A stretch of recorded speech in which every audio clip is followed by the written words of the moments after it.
በስመ አብ ወወልድ ወመንፈስ ቅዱስ አሐዱ አምላክ። ባለፈው በክፍል 6 ትምህርታችን ስለ ሕግ ምንነትና ይዘት ባጭሩ ተምረናል። ዛሬ ደግሞ በክፍል 7 ትምህርታችን ስለ ሥርዓት ምንነትና ይዘት እንማራለን። አምላካችን እግዚአብሔር ማስተዋሉን ያድለን። ሥርዓት ማለት ሰርዓ ሰራ ከሚለው ግዕዛዊ ቃል የተገኘ ስም ሲሆን ተብራርቶ ሲተረጎም ለማንኛውም ሊከናወን ለሚችል ነገር ቅደም ተከተል መጀመሪያና መጨረሻ ልክና መጠን ወይንም ገደብ ማዘጋጀት፣ ከዚህ ቢወርድ ይጎላል፣ ቢያልፍ ይፈሳል፣ ወደ ቀኝ ቢዞር ይዘጋል፣ ወደ ግራ ይከፈታል ወዘተርፈ በማለት መመሪያ ማውጣት፣ ውሳኔ መወሰን ማለት ሲሆን በስምነቱ ትዕዛዝ፣ የአሰራር ስልት፣ ውሳኔ፣ መመሪያ ወዘተርፈ ማለት ይሆናል።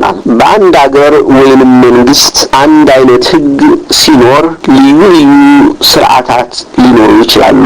የሥርዓት ሌላው ስሙ ውስጠ ደንብ ሊሆን ይችላል። በእያንዳንዱ ቤተሰብ፣ ድርጅት፣ እድር በመሳሰሉት የየራሱ የሆነ የመተዳደሪያ ደንብ ስላለው የሰራተኞች የሙያ መመዘኛ፣ የአቀጣጠር፣ የአለባበስ፣ የአሰራርና የመሳሰሉት ሥርዓታት ይኖራሉ።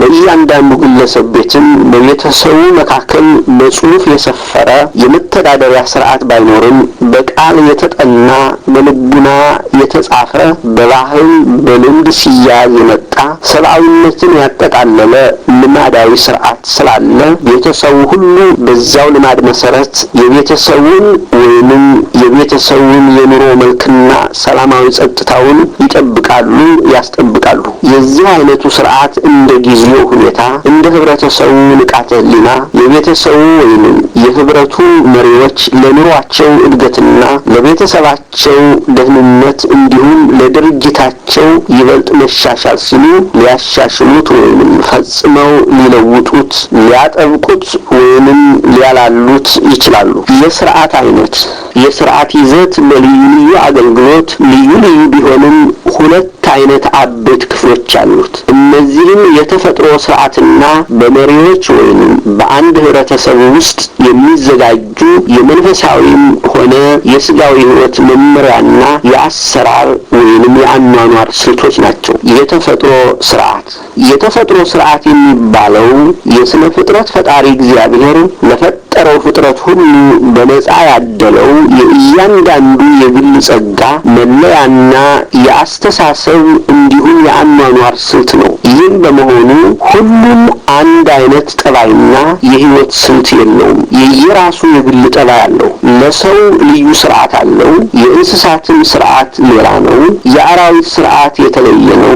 ግዑዛኑ ፍጡራን ሳይቀሩ በተፈጥሮ የተሰጣቸው ሥርዓት አለ። ነቢዩ ዳዊት በመዝሙሩ ፀሐይ ወወርህ ይቀውሙ በሥርዓትከ ይላል። ምን ማለት ነው?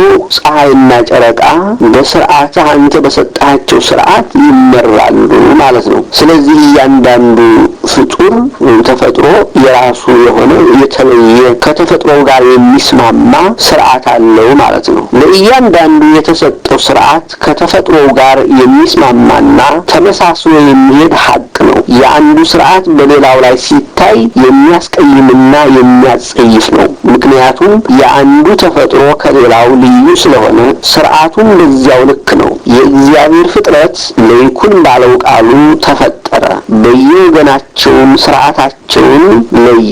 መጽሐፈ ሲራክ 16:26። ሆኖም ግን ፍጥረት ሁሉ ያለምንም የጽሑፍ መመሪያና አስታዋሽ መምህር ከተፈጥሮው ጋር በጸጋ ካገኘው ሥርዓቱ ሳይናወጥ ባለበት ጸንቶ ሲገኝ የሰው ልጅ ብቻ የተሰጠውን ሰብአዊ ሥርዓት እየጣሰ ወደ ታች በማጎንበስ የደማዊን ሥርዓት ሲቀራመት ታይቷል ወይንም ይታያል። መጽሐፈ ጥበብ 14 ቁጥር 1 23 እና 26። የሰው ልጅ ለማንም ለሌላ ፍጡር ያልተሰጠውን ውድና ድንቅ ሰብአዊ ሥርዓት አቃሎ እንደ ኋላ ቀርና ትርጉም የለሽ ነገር በመቁጠር በልዩ ልዩ የዓለም ርካሽ ምኞት እየተማረከ ይታያል ወይንም እየተማረከ ነው። ከጾታው ውጭ ወንድ የሴትን፣ ሴት የወንድን፣ ከተፈጥሮ ውጭ የእንስሳትን የተፈጥሮ ስጦታ እየናፈቀ በቀለም በአቋምና በቅርጽ ካልሆነ በስተቀር የሰውና የእንስሳት የወንድና የሴት ልዩ ልዩ የተፈጥሮ ጸጋ ተቀላቅሎ ተዘበራርቆና ተሳክሮ በተግባር ለመለየት አዳጋች ደረጃ ላይ ደርሷል። ሰብእሰ እምዘክቡር ውእቱ ኢያእመረ ወኮነ ከመ እንስሳ ወተመሰሎሙ።